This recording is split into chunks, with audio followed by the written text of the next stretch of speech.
Hi Kabulay! So today, share namin yung aming staycation sa Santa Fe, Malipo, Pangasinan. So we stay there for a night.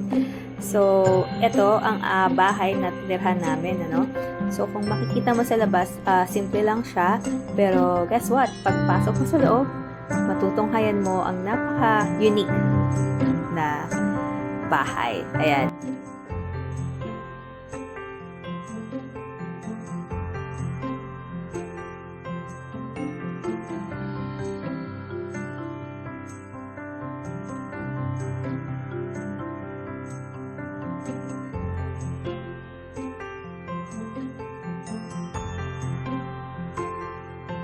Ayan, so eto ang kanilang living room. Ang nakakatuwa din sa bahay na to, work from home ready siya. Ibig sabihin na merong internet. So pwede kang magtrabaho dahil malakas ang internet kahit nasa taas ka ng bundok.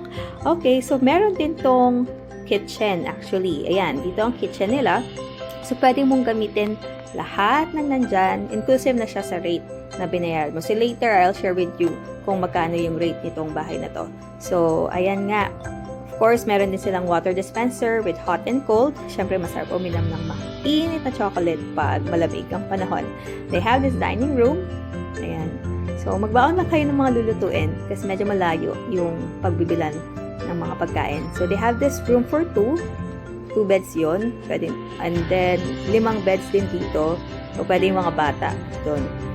And then, meron din silang 2 rooms pa dyan dito sa baba. At meron din silang mga rooms sa taas. So, pag malaki yung family nyo, pwede kayo mag-stay dito sa lahat. Mag-stay lang. Yan. At yan yung living room nila. So, dadalhin din naman kayo sa labas. So, yung nakikita nyo yung bahay na yun doon, yung puti, pinaparent din nila yan before. Pero ngayon, hindi daw muna. Na-try din ng mother-in-law ko to pero Janet. Maganda rin daw talaga. So, tingnan nyo naman, abot langit ang fog.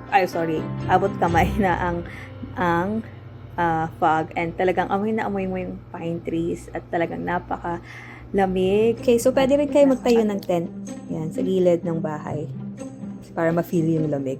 Okay, so ang bayad po ng pagtatayo ng tent, I guess it's 200 pesos.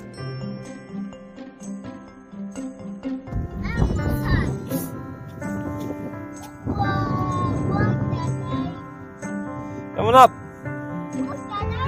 Careful.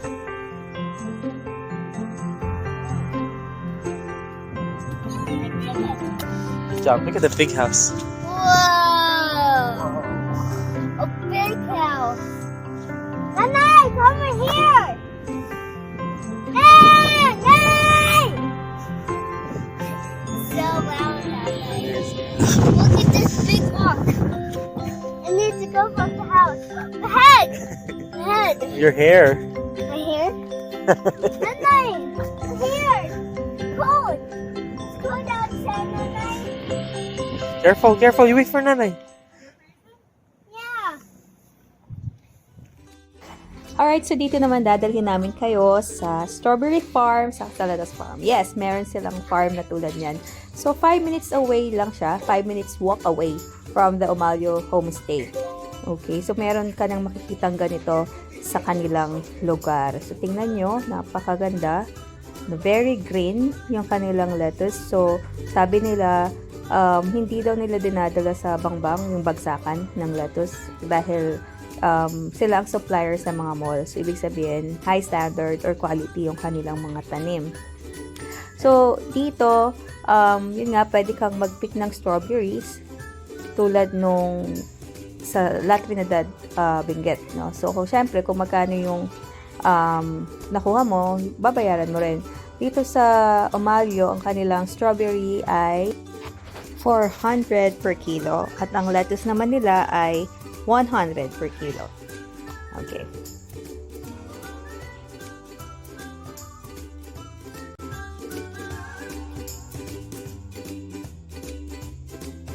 Alright, so dahil nakarating po kayo sa part na to ng video, maraming salamat po sa oras ninyo sa panonood.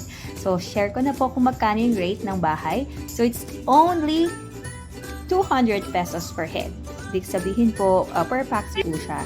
And so, very reasonable po talaga yung price. So, I encourage you po, this video is not sponsored, pero I really encourage you to come here para po magkaroon ng very meaningful and happy stay. Kahit staycation lang, tulad po ng ginawa namin. Sobrang worth it. Ayan. So, thank you so much po!